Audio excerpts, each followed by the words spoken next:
Mon fils était en soins intensifs après un accident, quand ma mère m'a appelé et a dit « Demain, c'est l'anniversaire de ta sœur.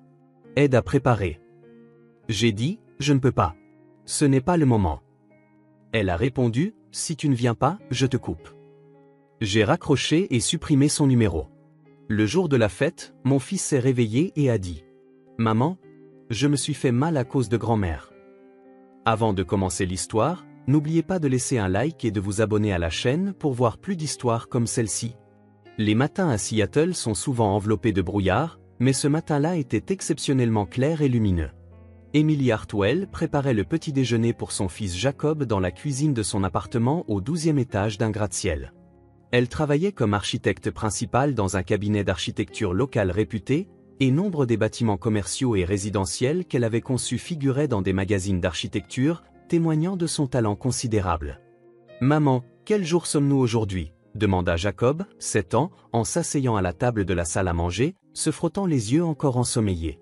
Avec ses cheveux bruns et ses grands yeux qui ressemblaient à ceux de sa mère, il était la personne la plus précieuse dans la vie d'Emily depuis qu'elle avait perdu son mari, emporté par un cancer 3 ans auparavant. Mère et fils avaient affronté la vie ensemble, formant une véritable équipe. « C'est mardi. Tu te souviens que tu as cours de piano après l'école aujourd'hui » Emily caressa doucement les cheveux de son fils en posant des pancakes devant lui. Jacob était doué pour la musique, excellant particulièrement au piano, bien au-delà des autres enfants de son âge. « Oui, la maîtresse a dit qu'elle m'apprendrait une nouvelle chanson », répondit joyeusement Jacob en prenant une bouchée de ses pancakes recouverts de sirop. Le téléphone portable d'Emily sonna. L'écran affichait « Maman. » « Bonjour maman. »« Emily, bonjour. Comment vas-tu » La voix de sa mère, Margaret, résonna, claire et joyeuse comme toujours. Margaret avait pris sa retraite et menait une vie paisible depuis la perte de son mari, 3 ans plus tôt. Elle vivait seule dans une maison en banlieue de Seattle, mais elle, Emily et Jacob restaient en contact fréquent et passaient souvent les week-ends ensemble. « Que dirais-tu de ce week-end ? Lisa vient aussi, alors pourquoi ne ferions-nous pas tous un barbecue ?» Sa sœur, Lisa, était une mère célibataire avec des jumelles. Elle travaillait à temps partiel dans un bureau tout en vivant près de leur mère, Margaret, dans le voisinage. Ayant traversé des épreuves, elle faisait parfois preuve d'une maturité et d'un sang-froid remarquables. Ça me semble être une idée merveilleuse. Jacob pourra aussi jouer avec ses cousines, répondit Emily. Sophia et Olivia, les jumelles de Lisa, avaient 5 ans et étaient comme d'adorables petites sœurs pour Jacob. Mamie ? Jacob leva les yeux vers sa mère avec intérêt. Emily éloigna le téléphone de sa bouche et expliqua « Mamie propose que nous fassions un barbecue ce week-end. » Super. Je vais voir Sophia et Olivia. Jacob sauta de joie. Maman, Jacob est tellement excité. Nous viendrons samedi après-midi. J'ai hâte. Lisa amènera aussi les filles, donc ça va être animé. Après avoir raccroché, Emily ressentit une douce chaleur l'envahir en regardant le sourire de son fils. Depuis la perte de son mari, elle sentait que les liens familiaux s'étaient encore resserrés. Margaret, en particulier, soutenait constamment Emily pour concilier travail et éducation des enfants, et était une grand-mère aimante pour Jacob. Dans la voiture, en se rendant au travail, Emily pensait au projet sur lequel elle travaillait actuellement. On lui avait confié la conception d'une nouvelle maison de retraite en ville, et elle mettait toute son énergie à créer des espaces où les personnes âgées pourraient vivre confortablement. Sa réputation d'architecte était solide et elle était respectée par ses collègues. Cependant, derrière son succès, elle portait toujours en elle un sentiment de culpabilité. Elle luttait constamment entre son désir de passer plus de temps avec Jacob et son ambition de construire sa carrière. Le soir, lorsqu'elle récupéra Jacob après son cours de piano, il fredonnait, tout excité, la nouvelle chanson qu'il avait apprise. « Maman, quand on ira chez mamie, est-ce que je pourrai jouer pour tout le monde ?» Bien sûr, mamie et Lisa seront ravies. Cette nuit-là, alors qu'elle bordait Jacob dans son lit, Emily lui tint sa petite main.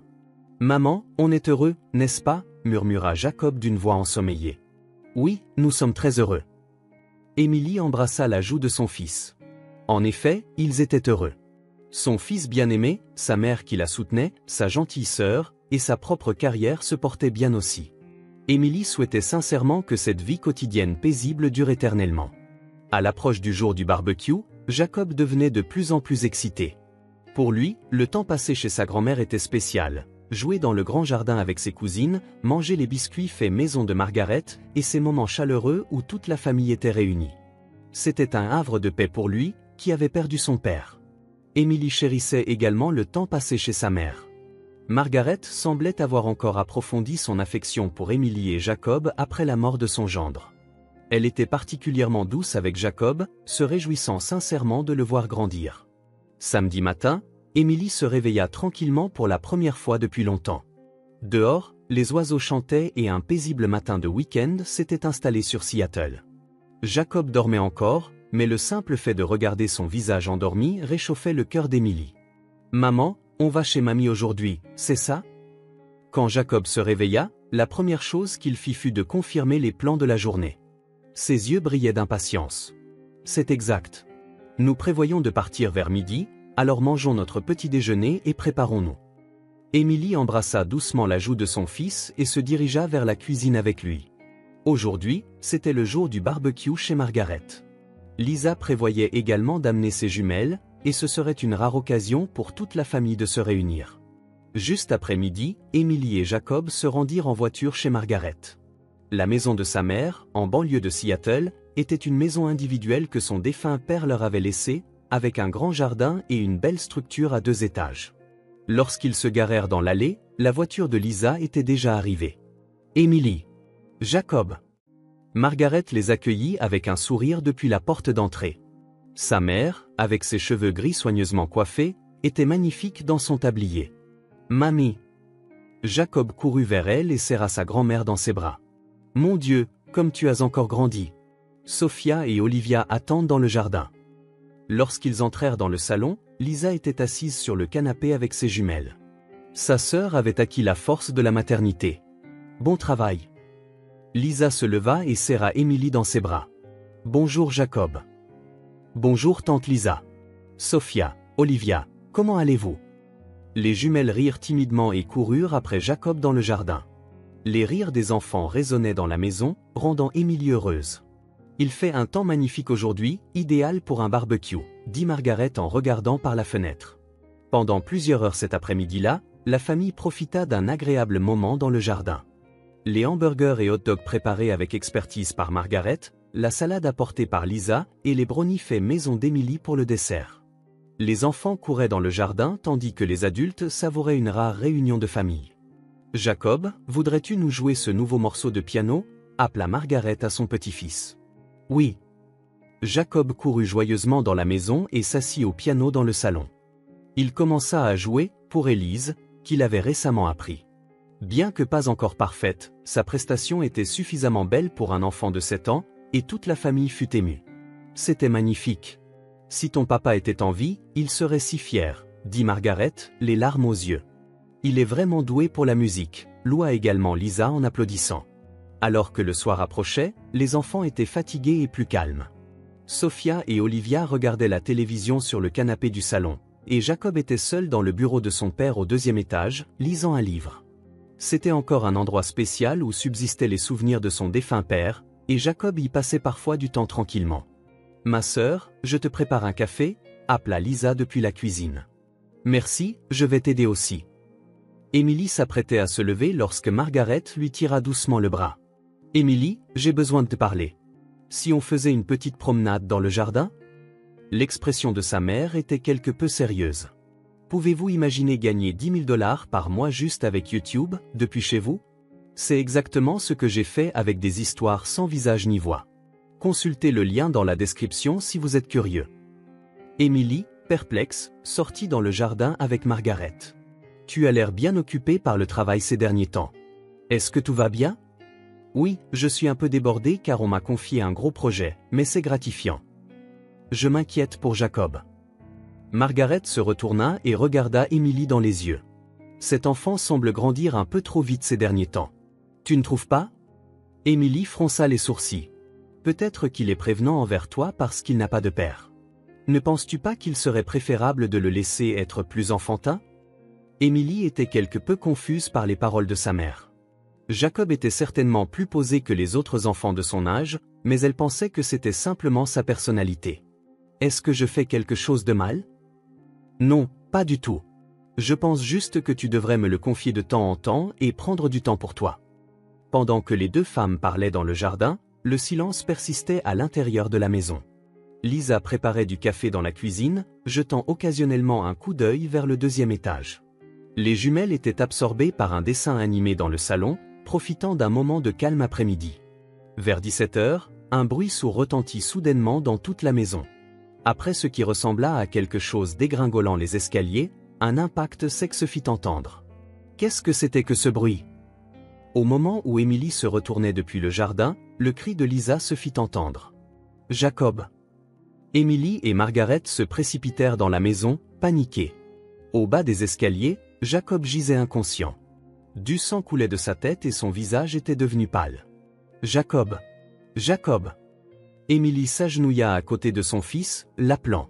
« Ne le bouge pas, j'appelle une ambulance », dit Lisa d'une voix tremblante, tenant déjà son téléphone portable. Margaret leva les yeux vers les escaliers et murmura, « La main courante est cassée. » En effet, une partie de la main courante du deuxième étage s'était détachée, et il était clair que Jacob était tombé de là. Les 10 minutes jusqu'à l'arrivée de l'ambulance parurent une éternité à Emily. Elle tenait la main de son fils et continuait de l'appeler. Jacob émettait occasionnellement de petits gémissements, mais il ne reprenait pas connaissance. « Tout va bien, Jacob, maman est là », dit Emily à travers ses larmes, posant sa main sur le front de son fils. Lorsque les ambulanciers arrivèrent, Jacob fut soigneusement placé sur une civière. Emily monta dans l'ambulance tandis que Margaret et Lisa devaient suivre en voiture jusqu'à l'hôpital. « Il est emmené aux urgences de l'hôpital général de Seattle », expliqua l'ambulancier à Emily. « Il y a une possibilité de traumatisme crânien, donc un scanner sera nécessaire. » Arrivé à l'hôpital, Jacob fut immédiatement emmené en salle de traitement d'urgence. Emily reçut l'instruction d'attendre dans le couloir et s'assit seule sur une chaise. Ses mains tremblaient et son cœur battait violemment. 30 minutes plus tard, un médecin apparut. « Madame Hartwell, laissez-moi vous expliquer l'état de votre fils. » L'expression du médecin était sérieuse. « Il souffre d'un grave traumatisme crânien avec un édème cérébral. Nous le traitons actuellement en unité de soins intensifs, mais les prochaines 24 heures sont très critiques. » Les jambes d'Emily se dérobèrent sous elle. Les mots du médecin résonnaient dans sa tête, mais cela ne semblait pas réel. « Sa vie est-elle en danger ?» demanda Emily d'une voix tremblante. « Pour être honnête, la situation est entre la vie et la mort. Nous ferons de notre mieux, mais vous devriez vous préparer. » À cet instant, le monde d'Emily s'effondra. Quelques heures auparavant, il profitait d'un heureux moment en famille. Jacob jouait du piano et tout le monde souriait. Maintenant, son fils se débattait entre la vie et la mort. Lorsque Margaret et Lisa arrivèrent à l'hôpital, Emily était assise seule devant l'unité de soins intensifs. Ses yeux étaient gonflés de larmes et tout son corps tremblait. « Emily !» Margaret serra sa fille dans ses bras. « Tout va bien, Jacob est un garçon fort. » Cependant, Emily n'écoutait pas les paroles de sa mère. Les mots du médecin continuaient de résonner dans sa tête, « Situation entre la vie et la mort, préparez-vous. » Cette nuit-là, Emily la passerait à l'hôpital. L'unité de soins intensifs, à minuit, était plongée dans le silence. Seul le son régulier des machines résonnait, preuve de vie. Emily était assise sur une chaise placée à côté du lit de son fils, tenant la petite main de Jacob. Son visage portait un masque à oxygène et sa tête était enveloppée de bandages. Les mots du médecin se répétaient sans cesse dans sa tête, « Les prochaines 24 heures sont très critiques. » « S'il te plaît, Jacob, entends-tu la voix de maman? Réveille-toi » murmura Emily, pressant sa joue contre la main de son fils. Ses yeux étaient gonflés de larmes et sa voix était rauque. Le personnel de l'hôpital comprenait qu'Emily ne quitterait pas le chevet de son fils. Les infirmières venaient régulièrement prendre de leurs nouvelles et proposaient du café et des collations légères, mais Emily n'acceptait rien. Son monde n'existait que dans cette petite unité de soins intensifs. Après 2 heures du matin, son téléphone portable sonna. Emily se dépêcha de le mettre en sourdine, mais lorsqu'elle regarda l'écran, il affichait « Maman ». C'était un appel de Margaret. Emily hésita, mais pensa qu'il pourrait y avoir des nouvelles concernant l'état de son fils, alors elle sortit dans le couloir et répondit au téléphone. « Maman, qu'est-ce qui ne va pas? Tu appelles à cette heure-ci? Emily, tu es réveillée? Comment va Jacob ?» La voix de Margaret était étonnamment calme. Aucun changement. Il n'a toujours pas repris connaissance. Le médecin a dit que les prochaines 24 heures sont cruciales. La voix d'Émilie tremblait. Je vois, c'est inquiétant, répondit brièvement Margaret. Puis elle changea soudainement de sujet. Au fait, Émilie, à propos de demain. Demain? Émilie était confuse. Elle n'avait aucune capacité mentale pour penser à demain. As-tu oublié? Demain, c'est l'anniversaire de Lisa. Les préparatifs sont déjà en cours, les parents viennent aussi, et j'ai déjà commandé le gâteau. Émilie n'en croyait pas ses oreilles. Dans cette situation où son fils se débattait entre la vie et la mort, parlait-elle d'une fête d'anniversaire? Maman, ce n'est pas le moment de parler de telles choses, n'est-ce pas? Jacob est? Je m'inquiète pour Jacob, mais l'anniversaire de Lisa n'arrive qu'une fois par an. Elle l'attend avec impatience.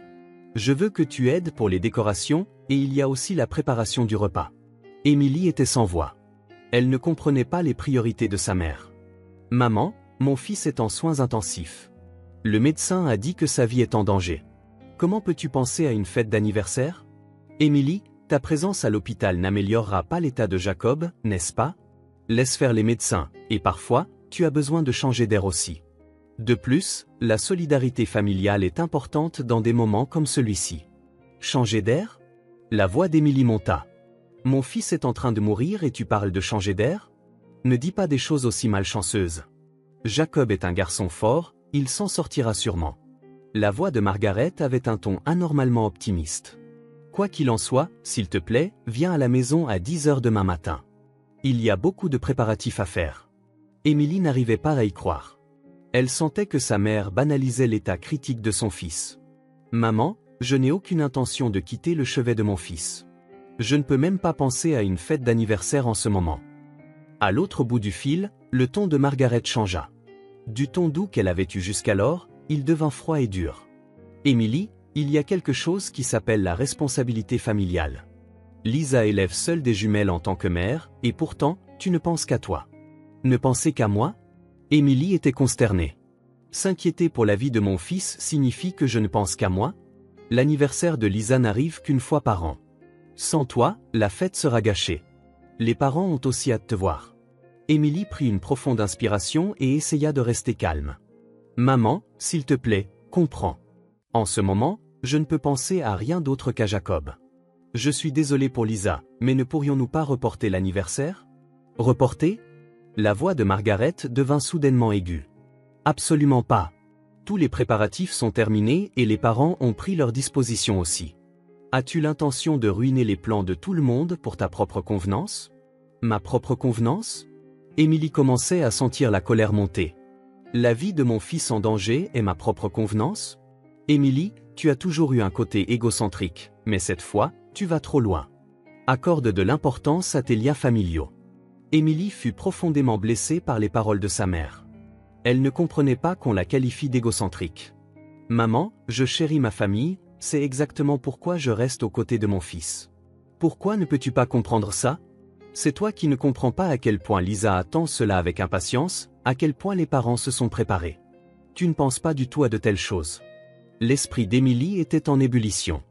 Elle ne comprenait absolument pas la logique de sa mère. Dans cette situation où la vie de son fils était en danger, pourquoi devait-elle donner la priorité à une fête d'anniversaire? Maman, je vais le dire une fois de plus, mais je n'ai aucune intention de quitter le chevet de mon fils. Il y eut un long silence à l'autre bout du fil. Puis, lorsque Margaret parla, sa voix était aussi froide que la glace. Émilie, écoute attentivement. Si tu ne viens pas à la fête de demain, je ne te reconnaîtrai plus comme ma fille. Je ne veux pas être impliquée avec quelqu'un qui ne remplit pas ses responsabilités familiales. Émilie n'en croyait pas ses oreilles. Qu'as-tu dit? Tu m'as entendu. Si tu ne viens pas, je couperai les ponts avec toi. La voix de Margaret n'avait aucune trace de chaleur. Dis clairement si tu choisis ta famille ou ton propre égoïsme. Émilie était désemparée. Elle ne pouvait pas croire que sa mère disait sérieusement de telles choses. Maman, es-tu sérieuse? Mon fils est sur le point de mourir et tu parles de couper les ponts? Je suis sérieuse. J'accorde plus d'importance à l'unité familiale qu'à toute autre chose. Je ne peux pas continuer une relation avec quelqu'un qui ne peut pas comprendre cela, même si nous sommes du même sang. Des larmes coulèrent des yeux d'Émilie. Ce n'étaient pas seulement des larmes de tristesse, mais aussi de colère et de déception. Je comprends, maman. La voix d'Émilie tremblait, mais elle était remplie de détermination. Je n'ai jamais su que tu étais ce genre de personne. Émilie, Tu as encore le temps de reconsidérer. Donne-moi ta réponse demain matin. Je te donne ma réponse maintenant. Émilie prit une profonde inspiration. Je reste aux côtés de mon fils. Si c'est inacceptable pour toi, qu'il en soit ainsi. Es-tu vraiment d'accord avec ça? Ne viens pas me voir avec des regrets plus tard. Je n'aurai aucun regret. Je suis une mère. Protéger mon enfant est le devoir d'une mère, n'est-ce pas? Tu ne peux pas comprendre ça? À l'autre bout du fil, Margaret rit froidement. C'est ton choix. Au revoir, Émilie. L'appel se termina. Émilie regarda fixement son téléphone portable, incapable d'accepter la réalité pendant un moment. Sa mère avait-elle vraiment dit qu'elle couperait les ponts dans cette situation où son fils était mourant? Dominée par un mélange d'émotions de colère et de tristesse, Émilie supprima le numéro de sa mère des contacts de son téléphone. Ses doigts tremblaient, mais elle n'hésita pas. Si c'était la vraie nature de sa mère, elle ne voulait pas être impliquée avec une telle personne. Lorsqu'elle retourna à l'unité de soins intensifs, Jacob dormait toujours, inchangé. Émilie reprit la main de son fils et l'embrassa doucement sur le front. « Jacob, maman est là. Personne d'autre ne peut se mettre entre nous. » Cette nuit-là, Émilie continua de veiller seule sur son fils. Elle avait perdu le soutien de sa mère et de sa sœur, mais elle était confiante dans son choix. Elle apprit douloureusement cette nuit-là ce qu'était le véritable amour, ce qu'était la vraie famille. Il y avait des gens qui comprenaient et des gens qui ne comprenaient pas. Dans le silence où seul le son des machines résonnait, Émilie continuait de prier pour le rétablissement de son fils. Dimanche soir, l'unité de soins intensifs de l'hôpital général de Seattle était toujours plongée dans le silence. Émilie s'apprêtait à passer sa deuxième nuit au chevet de son fils. Depuis l'appel téléphonique avec sa mère la nuit précédente, elle n'avait contacté personne. Il n'y avait eu aucun appel de Margaret ou de Lisa exprimant leur inquiétude concernant l'état de son fils. Madame Hartwell. Le médecin traitant, le docteur Chin, entra dans la salle de traitement. « J'ai de bonnes nouvelles. La pression intracrânienne de votre fils diminue. Son niveau de conscience montre également des signes d'amélioration. » Une lueur d'espoir brilla dans le cœur d'Émilie. « Vraiment? Oui, nous ne pouvons toujours pas baisser la garde, mais à ce rythme, il pourrait bientôt reprendre connaissance. Je pense que votre présence constante a également eu un effet positif. » Après le départ du médecin, Émilie serra plus fort la main de son fils. « Tu as entendu ça, Jacob? Le docteur a dit que tu allais mieux. Accroche-toi. Réveille-toi. » Vers 18h, le doigt de Jacob bougea légèrement. Émilie retint son souffle et observa. Puis, lentement, les paupières de son fils s'ouvrirent. « Jacob !» appela Émilie, la voix brisée par les larmes. Jacob ne comprit pas son environnement au début, mais quand il vit le visage de sa mère, il afficha une expression soulagée. Cependant, comme s'il se souvenait de quelque chose, il montra soudain une expression de peur. « Maman !» La voix de Jacob était faible et tremblante. « Tout va bien, Jacob, maman est là. Tu es en sécurité maintenant. » Émilie caressa doucement la joue de son fils. « Maman, quand je suis tombée dans les escaliers. » commença à dire Jacob, et se mit à trembler de peur. « Calme-toi. De quoi te souviens-tu » Émilie parla doucement pour rassurer son fils. La main courante ne s'est pas cassée subitement. Les yeux de Jacob se remplirent de larmes. « Mamie et tante Lisa ?» Le cœur d'Émilie se mit à battre violemment. « Quoi à propos de mamie et tante Lisa ?» Jacob regarda directement le visage de sa mère et continua d'une voix tremblante. « Quand je lisais un livre dans le bureau au 2e étage, j'ai entendu les voix de mamie et tante Lisa d'en bas. Je crois qu'elle ne savait pas que j'étais là. » De quoi parlait-elle? La voix d'Émilie tremblait aussi. Mamie a dit, « Bientôt, Émilie et Jacob ne nous dérangeront plus. » Tante Lisa a aussi dit, « Si Émilie disparaît, maman n'aimera que nous, les jumelles. » Émilie eut le souffle coupé. Elle ne pouvait pas croire les paroles de son fils. Puis, tante Lisa a demandé, « Est-ce que la main courante est prête ?» Et mamie a répondu, « Parfait. Cet enfant a l'habitude de toujours s'appuyer sur la main courante en descendant du 2e étage. » Le sang d'Émilie se glaça. Ce que son fils décrivait suggérait non pas un simple accident, mais un crime planifié. « Jacob, as-tu vraiment entendu une telle conversation ?» Et j'ai eu peur et j'ai essayé de descendre, mais au moment où j'ai posé la main sur la main courante, elle s'est détachée. De grosses larmes coulèrent des yeux de Jacob. « Est-ce que mamie et elles essayaient de me tuer ?» Émilie serra son fils dans ses bras. Elle-même ne pouvait s'arrêter de trembler. Sa mère et sa sœur avaient intentionnellement essayé de blesser son fils. « Maman te protégera. Tu es en sécurité maintenant. Émilie réconforta son fils tout en se remémorant l'attitude froide de sa mère lors de l'appel téléphonique de la nuit précédente. Le calme anormal juste après l'accident de son fils, l'obsession anormale pour la fête d'anniversaire, et la menace de couper les ponts, tout commençait à se connecter. « Maman, on ne va plus chez mamie, n'est-ce pas ?» demanda Jacob avec anxiété. « Plus jamais. Je te le promets. » Émilie embrassa le front de son fils. Cette nuit-là, Émilie se tenait dans le couloir de l'hôpital, serrant son téléphone portable. Elle se demandait si elle devait le signaler à la police. Le témoignage de son fils seul pourrait ne pas être une preuve suffisante. Cependant, elle prit sa décision. Police de Seattle. Mon fils a eu un accident en tombant dans les escaliers, mais il est possible que ce soit intentionnel. Le lendemain matin, 2 inspecteurs vinrent voir Émilie. Après avoir entendu le témoignage de Jacob, ils décidèrent d'ouvrir une enquête. « Madame, sur la base du témoignage de votre fils, nous allons examiner les lieux. Nous mènerons également des entretiens avec les parties concernées », expliqua l'inspecteur plus âgé. Cet après-midi-là, un examen des lieux fut effectué chez Margaret. Lorsque la police scientifique examina la main courante de l'escalier, elle découvrit des traces indiquant que la fixation métallique soutenant la main courante avait été préalablement desserrée. Ce n'était pas quelque chose qui s'était détaché naturellement, mais qui avait été intentionnellement manipulé. C'est clairement d'origine humaine, rapporta l'agent de la police scientifique. Elle a été desserrée petit à petit sur une longue période, conçue pour se détacher lorsqu'un certain poids y était appliqué. Margaret et Lisa furent convoquées au poste de police. Au début, toutes deux insistèrent sur le fait qu'il s'agissait d'un accident, mais face aux preuves matérielles et aux témoignages détaillés de son fils, Lisa fut la première à parler. « Ce n'est pas moi. C'est maman qui a tout planifié », cria Lisa à travers ses larmes. Maman détestait Émilie et Jacob et m'a dit de coopérer. « Ne mens pas, répondit froidement Margaret. C'est toi qui as dit en premier qu'Émilie nous gênait. Mais c'est toi qui as effectivement trafiqué la main courante. Je n'ai fait que regarder. » Les deux se rejetaient la faute et la vérité éclata. Margaret était jalouse du succès de sa fille aînée, Émilie, et de l'amour pour son petit-fils Jacob. Pendant ce temps, Lisa en voulait à sa grand-mère de ne pas accorder suffisamment d'affection à ses jumelles. Leur jalousie et leur haine combinées formèrent un plan pour éliminer Jacob, provoquant ainsi une dépression nerveuse chez Émilie et modifiant sa position au sein de la famille.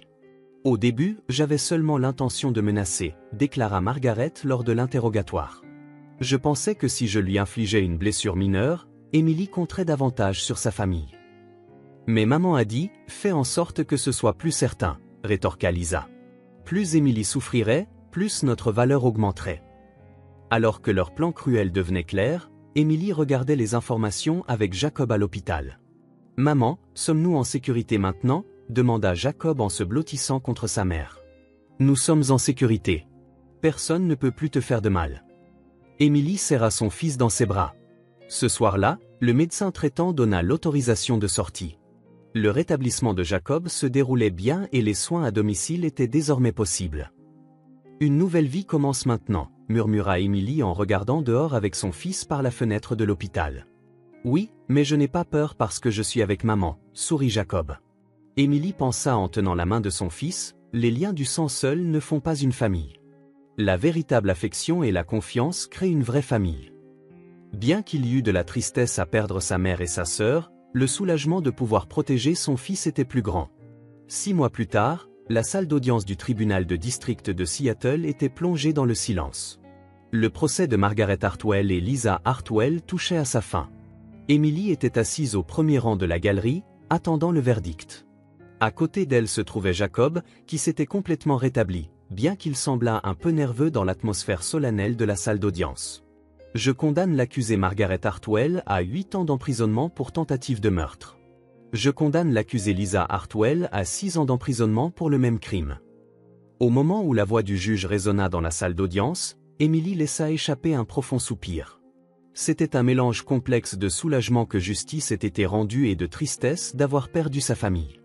Dans le box des accusés, Margaret et Lisa montrèrent des réactions complètement différentes. Margaret maintint une attitude résolue jusqu'à la fin, affirmant au tribunal « Je n'ai agi que pour ma famille ». Pendant ce temps, Lisa s'effondra en larmes, criant à plusieurs reprises « J'ai été trompée par maman ». Après la sentence, les deux seraient envoyés dans des prisons séparées. Émilie eut l'occasion de les rencontrer une dernière fois, mais elle refusa. Elle ne voulait plus être impliquée avec elle. « Maman, est-ce vraiment la fin ?» demanda Jacob en tenant la main de sa mère à l'extérieur du palais de justice. « Oui, personne ne peut plus nous faire de mal. » Émilie serra son fils dans ses bras. Cet après-midi-là, les deux se dirigèrent vers leur nouvelle maison. Émilie avait acheté une maison dans un quartier résidentiel calme en banlieue de Seattle après l'incident. C'était pour commencer une nouvelle vie avec son fils, loin des vieux souvenirs. La nouvelle maison était plus petite que leur précédent appartement, mais c'était une maison individuelle avec un jardin, et Jacob l'aimait beaucoup. Des enfants de son âge vivaient dans le quartier, et il put rapidement se faire des amis. « Émilie, je suis venue aider pour le déménagement. » La voisine, Sarah Johnson, apparut avec un sourire. Femme aimable d'une cinquantaine d'années, elle avait été serviable depuis le jour où Émilie et Jacob avaient emménagé. Ayant elle-même l'expérience d'élever une fille en tant que mère célibataire, elle était devenue une présence rassurante pour Émilie. « Merci, Sarah. Tu m'aides vraiment beaucoup. » La famille, ce n'est pas seulement une question de lien du sang. Sarah posa sa main sur l'épaule d'Émilie. Des gens comme nous, qui se soutiennent mutuellement, peuvent aussi devenir une famille. Cette nuit-là, Émilie et Jacob dînèrent à leur nouvelle table de salle à manger. La table était remplie de plats faits maison que les voisins leur avaient apportés. « Maman, on est heureux, n'est-ce pas ?» dit Jacob avec un sourire. « Nous le sommes vraiment. Cette fois, il semble que nous ayons trouvé le vrai bonheur. » Un an plus tard, Margaret et Lisa passaient des jours complètement différents en prison. Margaret avait fréquemment des ennuis avec d'autres détenus et passait une grande partie de son temps à l'isolement. Elle justifiait toujours ses actions et se plaignait à son entourage que « Émilie m'a trahi ». Pendant ce temps, Lisa devint mentalement instable en prison et nourrissait un ressentiment croissant envers sa mère. Elle criait à plusieurs reprises « Maman m'a trompée et tout est de la faute de maman », nécessitant un suivi psychologique. Un profond fossé s'était creusé entre les deux, et elle refusait même de se voir pendant les heures de visite. Vers la même époque, Émilie et Jacob assistaient à une fête de Noël organisée au centre communautaire local. Jacob joua « Jingle Bell » au piano et reçut de grands applaudissements de la part des personnes réunies. « C'était une performance magnifique, Jacob », dit un homme âgé du quartier en lui tapotant la tête. « Merci, grand-père », répondit joyeusement Jacob. Émilie se sentit vraiment heureuse en regardant son fils grandir. La douleur d'avoir été trahie par sa famille de sang ne disparaîtrait jamais, mais les liens avec les personnes qu'elle avait rencontrées dans la nouvelle communauté apportaient une chaleur encore plus grande. « Émilie, nous prévoyons un pique-nique communautaire l'été prochain. Jacob pourrait-il jouer du piano pour nous ?» suggéra Sarah. « Avec grand plaisir. Je pense que Jacob attendrait ça avec impatience aussi. » Cette nuit-là, mère et fils s'assirent ensemble sous le sapin de Noël. L'arbre était décoré de nombreux ornements qu'ils avaient reçus de nouveaux amis. « Maman, l'année prochaine sera une année encore meilleure, n'est-ce pas ?» dit Jacob en se blottissant contre sa mère. « J'en suis sûr. Un avenir merveilleux nous attend. » Émilie serra son fils dans ses bras en regardant le paysage enneigé par la fenêtre. Pour les deux qui avaient appris ce que signifiait la vraie famille, l'avenir était plein d'espoir. Une nouvelle vie avec des personnes liées non par les liens du sang, mais par une affection et une confiance véritables, ne faisait que commencer.